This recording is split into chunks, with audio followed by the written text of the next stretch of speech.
السلام علیکم، میرے چینل سچ کے سفر میں آپ کو خوش آمدید۔ میں ہوں آپ کا میزبان نعمان۔ تو ہر بار کی طرح آج بھی میں آپ کے لیے ایک خوفناک اور حقیقت کہانی لے کر پیش ہوا ہوں۔ تو یہ کہانی ہمیں ہمارے دوست ثاقب علی نے سینڈ کی ہے۔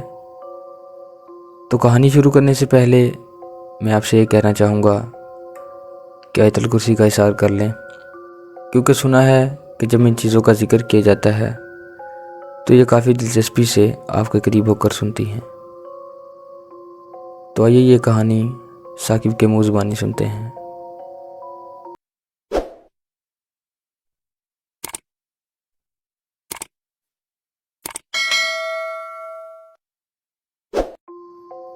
السلام علیکم دوستو، میرا نام ثاقب ہے اور آج میں آپ کو اپنی دادی کی سنائی ہوئی ایک ایسی کہانی سنانے جا رہا ہوں جو مجھے بچپن سے یاد ہے۔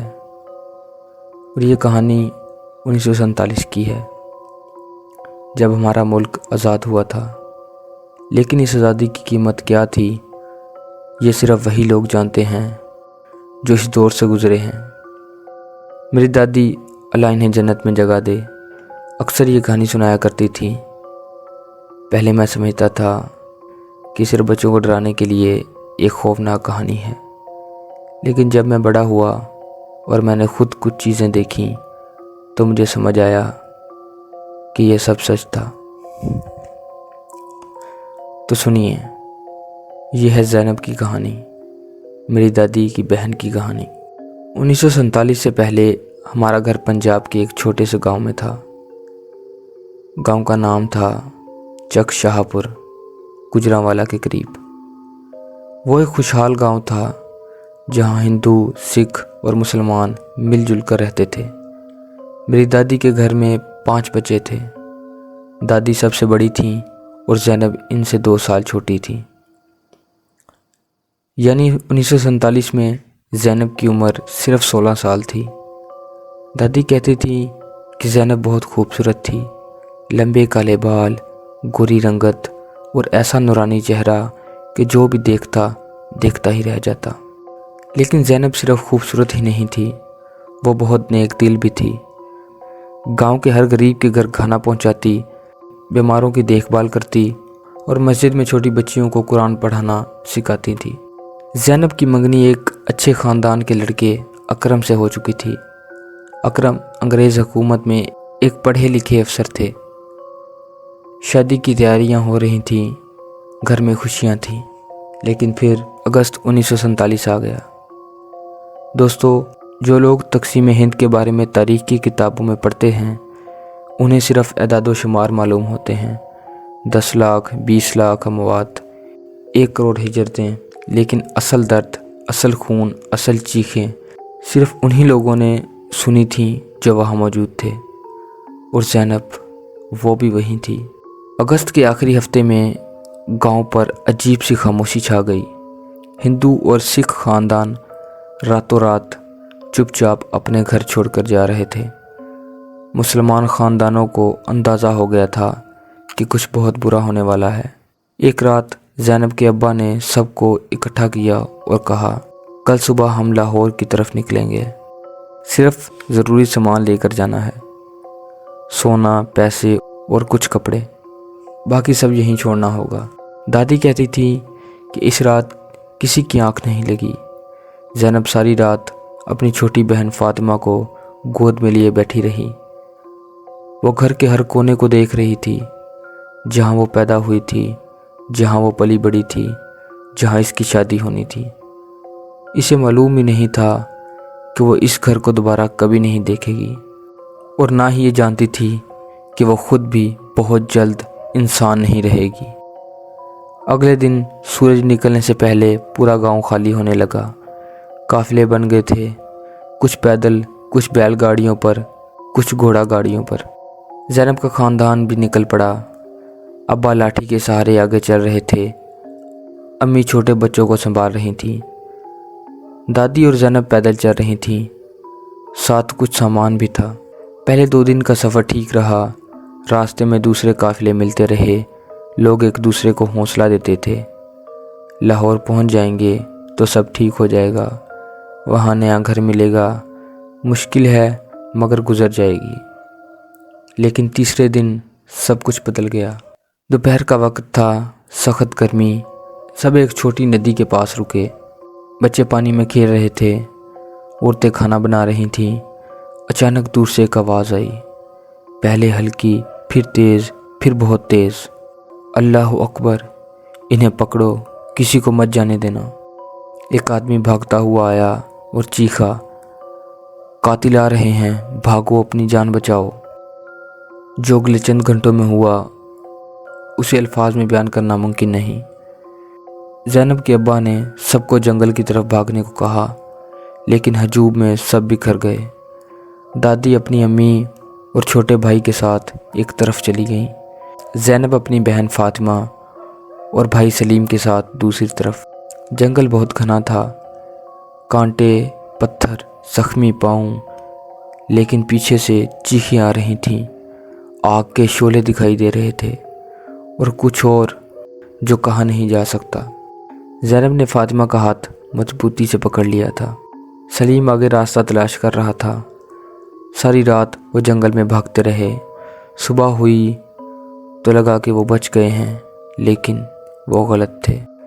جنگل کے بیچ ایک پرانی مسجد تھی، دیواریں ٹوٹی ہوئیں، محراب گرے ہوئے، لیکن مینار اب بھی کھڑا تھا۔ سلیم نے کہا، یہاں چھپ جاتے ہیں، شام کو نکلیں گے۔ اور وہ تینوں اس ویران مسجد میں داخل ہو گئے۔ اندر اندھیرا تھا، صرف ایک کھڑکی سے ہلکی روشنی آ رہی تھی۔ فاطمہ تھک کر زینب کی گود میں سو گئی۔ سلیم باہر جا کر دیکھنے لگا۔ تھوڑی دیر بعد وہ واپس آیا، اس کا چہرہ زرد تھا۔ زینب، ہمیں فوراً یہاں سے نکلنا ہوگا۔ زینب نے کہا، کیوں، کیا ہوا؟ اس نے کہا، مجھے لگ رہا ہے کوئی ہمیں دیکھ رہا ہے۔ سلیم باہر نکلا اور وہ بولا، میں آگے دیکھ کر آتا ہوں، تم دونوں یہیں رہو۔ اور وہ چلا گیا اور پھر کبھی واپس نہیں آیا۔ زینب گھنٹوں انتظار کرتی رہی۔ فاطمہ ابھی تک سو رہی تھی۔ باہر کی روشنی مدھم ہوتی جا رہی تھی، رات ہونے والی تھی۔ اور پھر زینب نے وہ سنا جس نے اس کی روح ہلا دی، ایک بچے کی رونے کی آواز، بہت ہلکی، بہت دور سے۔ زینب نے سوچا شاید کوئی اور پریشان بچہ ہو۔ وہ اٹھنے ہی والی تھی کہ اچانک آواز رک گئی، پھر دوبارہ شروع ہوئی، لیکن اس بار قریب سے، بہت قریب سے۔ اور پھر وہ رونا ہنسی میں بدل گیا، ایک عجیب کانپ دینے والی ہنسی۔ زینب کے رونگٹے کھڑے ہو گئے۔ اس نے فوراً فاطمہ کو جگایا، فاطمہ اٹھو، ہمیں یہاں سے نکلنا ہے۔ لیکن فاطمہ نہ اٹھی۔ اس کی آنکھیں کھلی تھیں، مگر وہ ایسے دیکھ رہی تھی جیسے کسی اور ہی دنیا میں ہو۔ آپا، وہ دیکھو۔ فاطمہ نے مسجد کے ایک اندھیرے کونے کی طرف اشارہ کیا۔ وہاں تاریکی میں کچھ تھا۔ پہلے زینب کو لگا صرف سایہ ہے، لیکن جب اس کی نظریں ٹھہریں تو اس نے دیکھا ایک صورت، ایک لڑکی کی صورت، لمبے بکھرے بال، سادہ سا لمبا کرتا، اور وہ سیدھا زینب کو دیکھ رہی تھی۔ زینب نے کہا، کون ہو تم؟ زینب کی آواز کانپ رہی تھی۔ وہ صورت ایک قدم آگے بڑھی۔ ہلکی سی روشنی میں اس کا چہرہ نمایاں ہوا۔ دوستو، دادی کہتی تھی کہ زینب نے اس وقت دیکھا وہ کوئی زندہ انسان نہیں تھا۔ اس لڑکی کا چہرہ جلا ہوا تھا، آدھا چہرہ راکھ بن چکا تھا، ایک آنکھ غائب تھی، دوسری آنکھ بالکل سفید بغیر پتلی کے، اور اس کے منہ سے خون بہہ رہا تھا اور کہہ رہی تھی، بچاؤ، مجھے بچاؤ۔ آواز ایک تھی، مگر یوں لگ رہا تھا جیسے کئی آوازیں ایک ساتھ بول رہی ہوں۔ زینب نے فاطمہ کا ہاتھ پکڑا اور پیچھے ہٹنے لگی۔